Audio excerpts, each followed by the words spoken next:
মধ্যপ্রাচ্য ইস্যুতে কূটনীতিতে আগ্রহী ট্রাম্প, আলোচনায় নারাজ ইরান। তেলের দাম বৃদ্ধিতে বিশ্ববাজারে নতুন সংকটের আশঙ্কা। হরমুজ প্রণালীতে যুক্তরাষ্ট্র ও ইসরায়েলের জাহাজকে বাধা দেবে ইরান, পার্লামেন্টে টোল আদায়ের পরিকল্পনা অনুমোদন। ফিলিস্তিনি বন্দীদের মৃত্যুদণ্ড কার্যকরের বিল পাশ করল ইসরায়েলি পার্লামেন্ট। রাজনৈতিক উদ্দেশ্যে এ পদক্ষেপ, মন্তব্য বিরোধী দলের। হাইতির আর্তিবনিতে গ্যাং হামলায় কমপক্ষে ৭০ জন নিহত, আহত ৩০ জন। ২ দিনে জ্বালিয়ে দেওয়া হয় ৫০টি ঘরবাড়ি। নিউ ইয়র্কের কুইন্সে গার্বেজ ট্রাকের ধাক্কায় বাংলাদেশি তরুণীর মৃত্যু। কারণ তদন্তে পুলিশ, স্থানীয় প্রবাসীদের মাঝে শোকের ছায়া। বিশ্বজুড়ে ঘটে যাওয়া দিনের গুরুত্বপূর্ণ ঘটনাবলী নিয়ে আরটিভির নিয়মিত আয়োজন সারাদিনের বিশ্ব। আপনাদের সঙ্গে আছি আমি সুমাইয়া ইসলাম। পঞ্চম সপ্তাহে গড়িয়েছে ইরান, ইসরায়েল ও যুক্তরাষ্ট্রের মধ্যকার যুদ্ধ। চলছে পাল্টাপাল্টি হামলা। মার্কিন পররাষ্ট্রমন্ত্রী মার্কো রুবিও বলেছেন, প্রেসিডেন্ট ডোনাল্ড ট্রাম্প কূটনীতিতে আগ্রহী। অন্যদিকে তেহরানের দাবি, অনুরোধ পেলেও যুক্তরাষ্ট্রের সঙ্গে কোনো আলোচনায় বসেনি ইরান। এদিকে যুদ্ধের প্রভাবে বিশ্ববাজারে তেলের দাম হু হু করে বাড়ছে, যা নতুন সংকটের আভাস দিচ্ছে। ইমতিয়াজ আহমেদের রিপোর্ট। চরম অনিশ্চয়তার মুখে ইরান, ইসরায়েল, যুক্তরাষ্ট্রের ত্রিমুখী যুদ্ধ চলছে। হামলা পাল্টা হামলা। গালফ অঞ্চলে অব্যাহত রয়েছে ইরানের হামলা। এদিন দুবাই বন্দরে ইরানের হামলায় ক্ষতিগ্রস্ত হয় কুয়েতের আল সালামি তেল ট্যাঙ্কার। রিয়াদে 8টি ব্যালিস্টিক ক্ষেপণাস্ত্র ছোড়ে ইরান, যদিও তা প্রতিহতের দাবি করে সৌদি আরব। এদিকে নিজেদের আকাশ সীমায় 2টি MQ-9 রিপার ড্রোন ভূপাতিত করার দাবি করে IRGC। অন্যদিকে দক্ষিণ ইরানের সিরাজ শহরে অস্ত্রাগার লক্ষ্য করে যৌথ হামলা চালিয়েছে যুক্তরাষ্ট্র ও ইসরায়েল।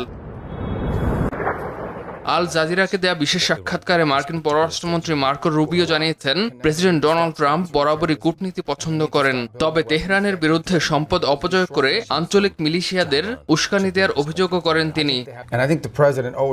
প্রেসিডেন্ট ট্রাম্প সবসময় একটি ফলাফল বা চুক্তিতে পৌঁছানোর জন্য কূটনীতিকে অগ্রাধিকার দেন। ইরান যদি ভিন্ন কোনো নেতৃত্বের অধীনে ভবিষ্যতের স্বপ্ন দেখে, তবে আমরা সে সুযোগ লুফে নেব। যুদ্ধের মাঠে ও কূটনীতিতে এখনো অনড় অবস্থায় তেহরান। ইরানের সংসদ স্পিকার মোহাম্মদ বাগের গালিবাফ হুঁশিয়ারি দিয়ে বলেন, শত্রুরা যেন ইরানকে দুর্বল না ভাবে। সতর্ক করে তিনি বলেন, আঘাতের পাল্টা আঘাত হবে কয়েক গুণ বেশি। এদিকে ইরানের পররাষ্ট্র মন্ত্রণালয়ের মুখপাত্র ইসমাইল বাঘাই জানান, যুক্তরাষ্ট্রের সঙ্গে ইরানের কোনো সরাসরি আলোচনা হয়নি। পাকিস্তানের মাধ্যমে ওয়াশিংটন আলোচনার প্রস্তাব দিলেও তা গ্রহণ করেনি তেহরান। 2025 সালের জুনে 12 দিনের যুদ্ধে কূটনীতির সঙ্গে যে বিশ্বাসঘাতকতা করা হয়েছে তা ভুলে যায়নি ইরান। যুদ্ধের আঁচ লেগেছে বিশ্ববাজারে। 2022 সালের পর এই প্রথম মার্কিন তেলের দাম $100 ছাড়িয়ে $102 পৌঁছেছে। ব্রেন্ট ক্রুড অয়েলের দাম ঠেকেছে $112। হরমুজ প্রণালী দিয়ে তেল সরবরাহ ব্যাহত হওয়ায় এবং প্রেসিডেন্ট ট্রাম্পের ইরানের জ্বালানি স্থাপনায় হামলার হুমকির পর ধস নেমেছে শেয়ার বাজারেও। এদিকে গত 24 ঘন্টায় লেবাননে 3 জাতিসংঘ শান্তিরক্ষী নিহতের প্রতিবাদে জাতিসংঘ নিরাপত্তা পরিষদে জরুরি বৈঠক বসতে অনুরোধ করেছে ফ্রান্স। ইমতিয়াজ আহমেদ, আরটিভি। হরমুজ প্রণালীতে টোল আদায়ের পরিকল্পনা অনুমোদন করেছে ইরানের পার্লামেন্ট। দেশটির বিপ্লবী গার্ড কোর IRGCর সঙ্গে সম্পর্কিত সংবাদ সংস্থা ফার্স এক প্রতিবেদনে এ তথ্য নিশ্চিত করে। প্রতিবেদনে বলা হয়, ইরানের জাতীয় নিরাপত্তা কমিশনের একজন সদস্য এ পরিকল্পনা অনুমোদনের বিষয়টি নিশ্চিত করেছেন। পরিকল্পনায় যুক্তরাষ্ট্র ও ইসরায়েলের জাহাজগুলোকে হরমুজ প্রণালী দিয়ে চলাচলে বাধা দেওয়ার কথা উল্লেখ রয়েছে। পরিকল্পনায় আরও বলা হয়, ইরানের বিরুদ্ধে নিষেধাজ্ঞায় অংশগ্রহণকারী অন্যান্য দেশকেও হরমুজ প্রণালী দিয়ে জাহাজ চলাচলে নিষিদ্ধ করা হবে। সংবাদ সংস্থা AFP জানায়, হরমুজ প্রণালীকে নতুন টোল ব্যবস্থা ইরানের রাষ্ট্রীয় টেলিভিশন ঘোষণা করেছে। এতে বলা হয়, ওমানের সহযোগিতা নিয়ে এ ব্যবস্থা বাস্তবায়ন করা হবে। প্রতিদিন বিশ্বের প্রায় 20% তেল ও গ্যাস সরবরাহ করা হয় হরমুজ প্রণালী দিয়ে। বিশ্ব রাজনীতি ও অর্থনীতির মূল চালিকা শক্তি হল তেল ও পেট্রোডলার ব্যবস্থা। ডলারের মাধ্যমে তেল কেনাবেচার এই বাধ্যবাধকতা যুক্তরাষ্ট্রকে একচ্ছত্র ক্ষমতা দিয়েছে। যারা এই চক্র ভাঙার চেষ্টা করেছেন তাদের কঠিন পরিণতির শিকার হতে হয়েছে। ফলে তেল সমৃদ্ধ মুসলিম দেশগুলো অর্থনৈতিকভাবে সচ্ছল হলেও প্রযুক্তি ও সামরিক ক্ষেত্রে এখনও এই পশ্চিমা ব্যবস্থার উপর নির্ভরশীল। তেল দিয়ে বিশ্ব অর্থনীতি নিয়ন্ত্রণে এসব খুঁটিনাটি নিয়ে বিস্তারিত থাকছে ইমরুল হাসানের রিপোর্টে।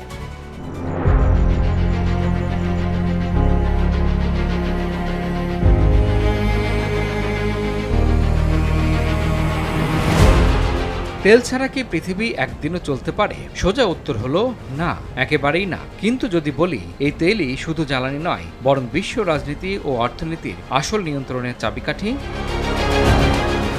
বলা হয় বিশ্বের বড় শক্তিগুলোর আসল ক্ষমতা শুধু সেনাবাহিনীতে নয়, তাদের শক্তি তেল নিয়ন্ত্রণে। কারণ তেল ছাড়া শিল্প, পরিবহন, এমনকি যুদ্ধ সবকিছুই থেমে যাবে। এই কারণে তেলকে কেন্দ্র করে গড়ে উঠেছে একটি জটিল বৈশ্বিক কাঠামো, যেখানে অর্থনীতি, রাজনীতি এবং সামরিক শক্তি একে অপরের সাথে গভীরভাবে যুক্ত।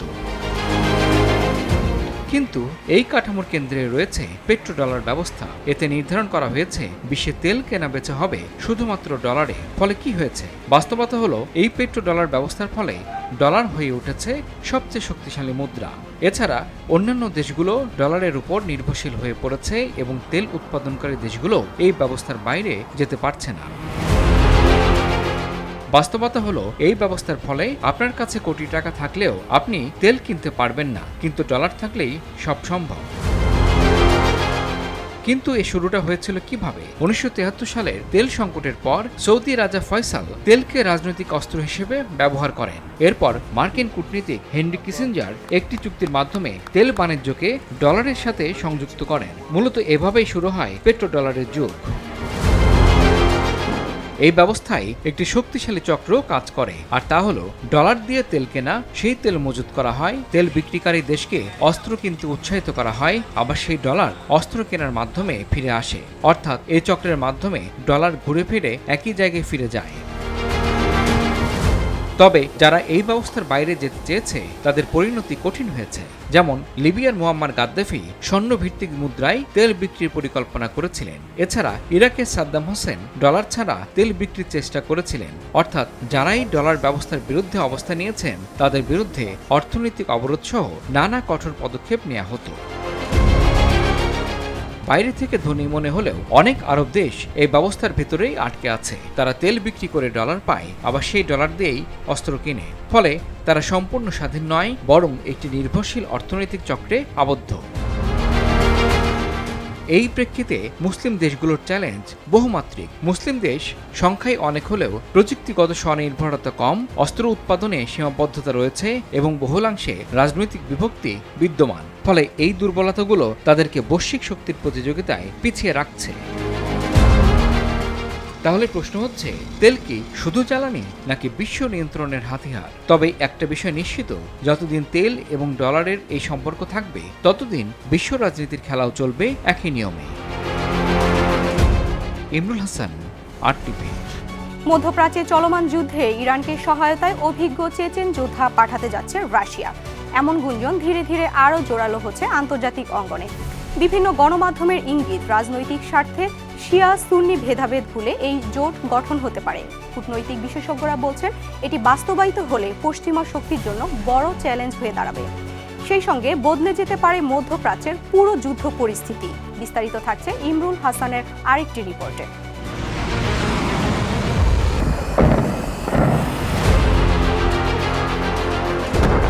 মধ্যপ্রাচ্যের আকাশে কি জ্বলছে এক নতুন ঝড়? এমন এক শক্তি কি নামতে যাচ্ছে যুদ্ধক্ষেত্রে যাদের নাম শুনলে কেঁপে ওঠে প্রতিপক্ষ? ভাবুন তো, যদি রাশিয়ার সবচেয়ে যুদ্ধকৌশলী, নির্মম আর অভিজ্ঞ যোদ্ধারা হঠাৎ করেই ইরানের পাশে দাঁড়ায়, তাহলে কি বদলে যাবে পুরো যুদ্ধের চিত্র? নাকি শুরু হতে যাচ্ছে এক নতুন আরও জটিল সংঘাত, যেখানে ধর্ম, রাজনীতি আর সামরিক শক্তি একসাথে জড়িয়ে যাবে? বিভিন্ন আন্তর্জাতিক গণমাধ্যম বলছে বিশ্ব রাজনীতির অন্যতম প্রভাবশালী নেতা ভ্লাদিমির পুতিন এমন এক পদক্ষেপের কথা ভাবছেন যা সরাসরি মধ্যপ্রাচ্যের ক্ষমতার ভারসাম্য নাড়িয়ে দিতে পারে। সূত্রগুলো ইঙ্গিত দিচ্ছে রাশিয়া ইরানের সামরিক শক্তি বাড়াতে চেচেন যোদ্ধাদের পাঠানোর সম্ভাবনা বিবেচনা করছে। এটি যদি বাস্তবে ঘটে তাহলে সেটি হবে শুধু একটি সামরিক সহায়তা নয়, বরং একটি বড় ভূ রাজনৈতিক বার্তা। মূলত চেচেন নেতা রামজান কাদরিভ ইতিমধ্যেই এমন বক্তব্য দিয়েছেন যেখানে তিনি ইরানকে সমর্থন করার কথা বলেছেন। তিনি পরোক্ষভাবে বোঝাতে চেয়েছেন পশ্চিমা শক্তির বিরুদ্ধে মুসলিম বিশ্বের একটি বৃহত্তর ঐক্য গড়ে তোলা দরকার। এরপরেই সবাই নড়েচড়ে বসতে শুরু করেন। তার এই অবস্থান বিশ্লেষকদের কাছে অত্যন্ত গুরুত্বপূর্ণ হয়ে ওঠে, কারণ এটি শুধুমাত্র সামরিক নয়, বরং একটি আদর্শিক ও ধর্মীয় বার্তাও বহন করে। আকমাদ স্পেশাল ফোর্স এই ইউনিটটি তাদের সবচেয়ে পরিচিত ও শক্তিশালী বাহিনী, যারা সরাসরি রাশিয়ার সামরিক কাঠামোর অধীনে পরিচালিত হয়। শহরের ভেতরের গেরিলা যুদ্ধ, সীমান্তের দ্রুত আক্রমণ, জটিল পরিবেশে টিকে থাকার ক্ষমতা, সব মিলিয়ে তারা এমন এক শক্তি যাদের উপস্থিতি যুদ্ধের ফলাফল বদলে দিতে পারে। তবে সবচেয়ে বড় ও অপ্রত্যাশিত দিক হল ধর্মীয় সমীকরণ। এখানেই আসে সবচেয়ে বড় টুইস্ট। চেচেন যোদ্ধারা মূলত সুন্নি মুসলিম, অন্যদিকে ইরান একটি শিয়া প্রধান রাষ্ট্র। তাহলে প্রশ্ন আসে, কেন এই জোট? বিশ্লেষকদের মতে এটি একটি কৌশলগত সিদ্ধান্ত, যেখানে ধর্মীয় বিভাজনের চেয়ে বড় হয়ে উঠছে রাজনৈতিক স্বার্থ। তাহলে যুক্তরাষ্ট্র ও পশ্চিমা শক্তির জন্য কি বার্তা অপেক্ষা করছে? আন্তর্জাতিক সম্পর্ক বিশ্লেষকরা বলছেন, যদি এই চেচেন যোদ্ধারা সত্যিই ইরানের মাটিতে মোতায়েন হয়, তাহলে সেটি যুক্তরাষ্ট্র এবং তার মিত্রদের জন্য এটি বড় চ্যালেঞ্জ হয়ে দাঁড়াবে।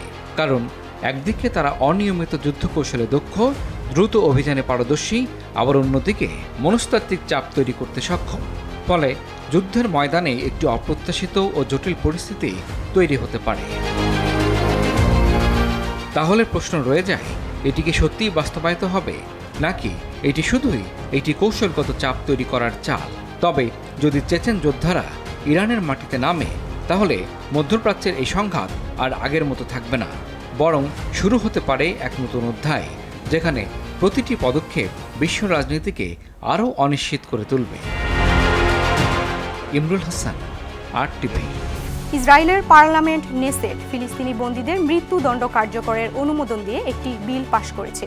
বিলটি কার্যকর হলে 6 দশকের বেশি সময় পর দেশটিতে আবার মৃত্যুদণ্ড কার্যকর শুরু হবে। ইসরায়েলি সংবাদ মাধ্যম জেরুজালেম পোস্ট জানিয়েছে, প্রধানমন্ত্রী বেনিয়ামিন নেতানিয়াহু অধিবেশনে উপস্থিত থেকে বিলটির পক্ষে ভোট দেন।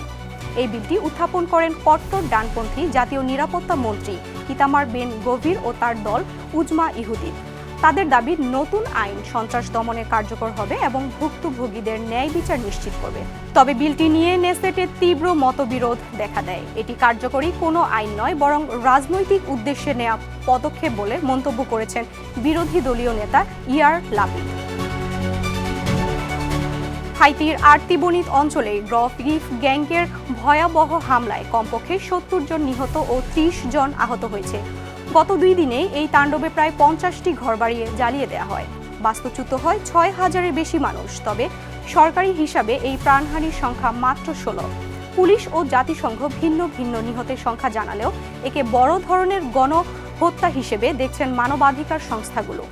গ্যাং লিডার লেক্সন এলান একে প্রতিশোধমূলক হামলা বলে দাবি করেছেন। বর্তমানে অপরাধীদের ধরতে অভিযান চালাচ্ছে পুলিশ। তবে এই ঘটনায় হাইতির নিরাপত্তা সংকটের চরম অবনতি এবং কর্তৃপক্ষের ব্যর্থতাকে আবারও সামনে এনেছে। নিউ ইয়র্ক সিটির কুইন্সে সড়ক দুর্ঘটনায় এক বাংলাদেশি তরুণীর মৃত্যু হয়েছে। রবিবার গভীর রাতে কাজ শেষে বাড়ি ফেরার পথে গার্বেজ ট্রাকের ধাক্কায় প্রাণ হারান তিনি। 19 বছর বয়সী নিহত ওই তরুণীর নাম নিশাত জান্নাত। স্থানীয় সময় মঙ্গলবার জোহরের নামাজের পর উডসাইডের বাইতুল জান্নাহ মসজিদে তার জানাজা অনুষ্ঠিত হবে। পরে নিউ জার্সির একটি মুসলিম কবরস্থানে দাফন করা হবে তাকে। তার মৃত্যুতে স্থানীয় প্রবাসীদের মাঝে নেমে এসেছে শোকের ছায়া। বিস্তারিত সামিউল শিহাবের রিপোর্টে। নিউ ইয়র্ক সিটির জ্যামাইকার পার্সন্স বুলিভার্ডের একটি পার্কিং গ্যারেজে রিসেপশনিস্ট হিসেবে কাজ করতেন নিশাত জান্নাত। প্রতিদিনের মতোই কাজ শেষে রবিবার রাতে বাড়ি ফিরছিলেন তিনি। ফেরার পথে ছোট বোনের জন্য কেক আনতে উডসাইড ট্রেন স্টেশনে নামেন নিশাত। তবে সেই কেক নিয়ে আর বাড়ি ফেরা হলো না তার। এক গার্বেজ ট্রাকের ধাক্কায় সড়কেই প্রাণ হারান তিনি। পুলিশ জানায়, উডসাইডের রুজভেল্ট এভিনিউ ও 62 স্ট্রিটের সংযোগস্থলে এই দুর্ঘটনা ঘটে।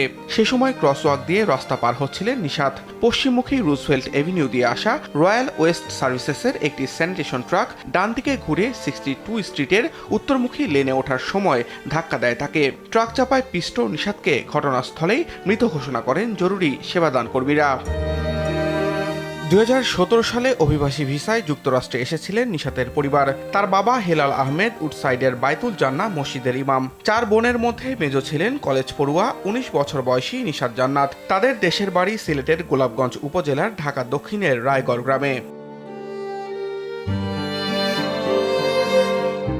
দুর্ঘটনায় জড়িত স্যানিটেশন ট্রাকটির চালক 38 বছর বয়সী এক নারী। দুর্ঘটনার পর তিনি ঘটনাস্থলে উপস্থিত ছিলেন এবং সামান্য আঘাতের জন্য চিকিৎসা নিয়েছেন। এই ঘটনায় এখন পর্যন্ত কাউকে গ্রেফতার করা হয়নি। এটি নিছকই দুর্ঘটনা নাকি বেপরোয়া গাড়ি চালানো তা খতিয়ে দেখছে নিউ ইয়র্ক পুলিশ বিভাগের হাইওয়ে কলিশন ইনভেস্টিগেশন স্কোয়াড। অন্যদিকে এই ঘটনায় দুঃখ প্রকাশ করে তদন্তে সার্বিক সহযোগিতার আশ্বাস দিয়েছে royal West services. Samiul Shihab, RTV। এরই সাথে শেষ করছি সারাদিনের বিশ্ব। RTVর সাথে সংযুক্ত থাকুন, মতামত জানান RTVর সামাজিক যোগাযোগ মাধ্যমগুলোতে।